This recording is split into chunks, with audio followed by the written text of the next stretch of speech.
ที่ใส่พอพันธุ์ปลามาสุมพูปลามาม่วงมาลายเขาจะใส่กระตาตัวนี้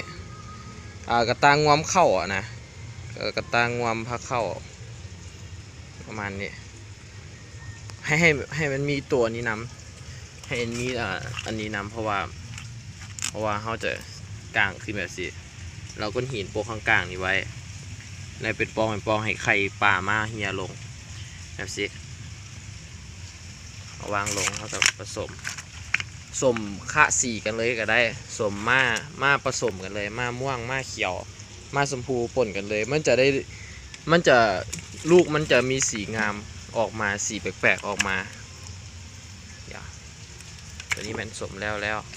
หามาเบิ่งลูกมันตอนใหญ่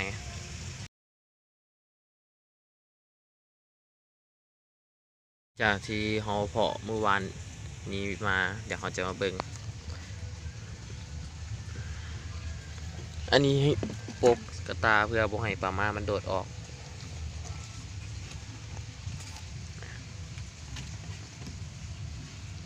ตัวนี้เป็นปลาไข่แล้ว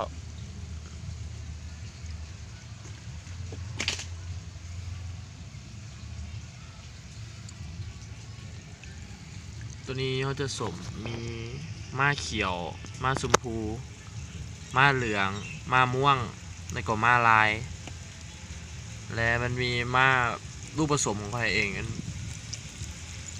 หลายสีเพราะว่าเขาจะสมข้ามกันเลยจะมีบางตัวที่ยังบ่ไข่ก็มี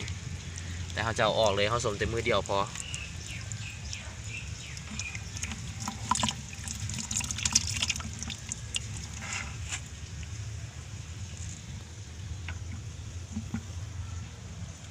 สองกระตา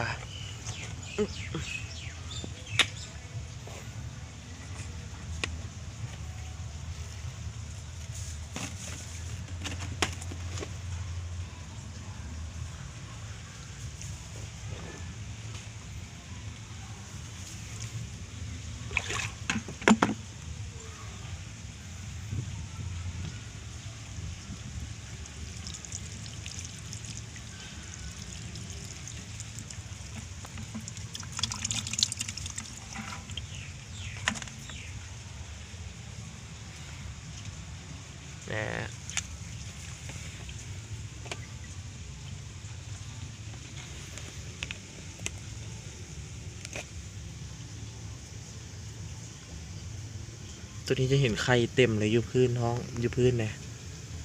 เห็นปะไข่เต็มเลยไข่เม็ดน้อยใสๆเดี๋ยวซูมให้ดูเนี่ย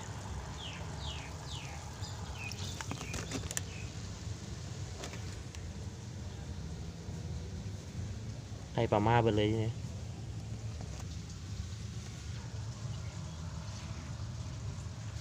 ฝากไว้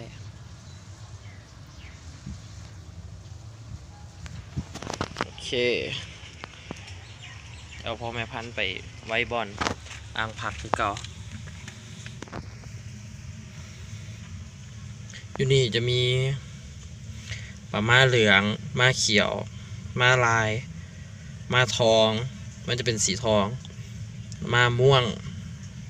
แล้วเป็นม้าลูกผสมเป็นม้าเขียวเหลืองก็มี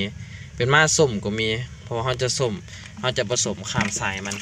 แต่ก่อนมีแต่3 สายเดี๋ยวนี้เขาเห็ดมาได้หลายสายแล้ว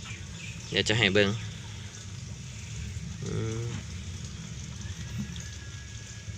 เดี๋ยว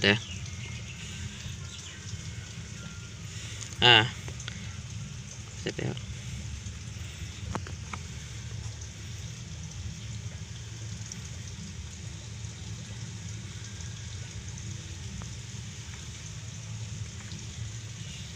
ตัวนี้ยังบวไข่เถอะมันจะมีตัวไข่กับตัวบวไข่แต่ว่าตัวไข่มันจะหลายกว่าตัวบวไข่แล้วแต่เขาสมแต่มือเดียวก็เหลือแล้วลูกปลาเกิดสุด1บอกอะไร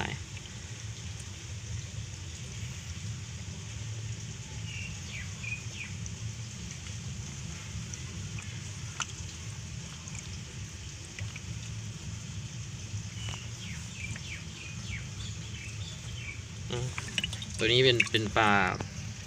ตัวนี้เป็นปลาม่า ม้าเขียวผสมกับม้าเหลืองเนี่ยดูเกิดมาจะเป็นหัวเขียวหางหัวเขียวหางเขียวแต่ว่าตัวสีเหลือง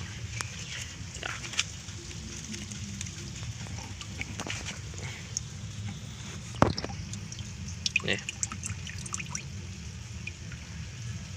หัวเขียวหางเขียวแต่ตัวเหลืองตัวส้ม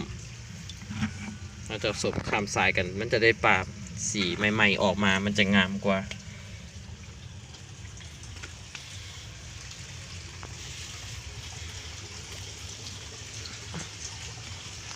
จะเอาไว้อ่างพักปลาไว้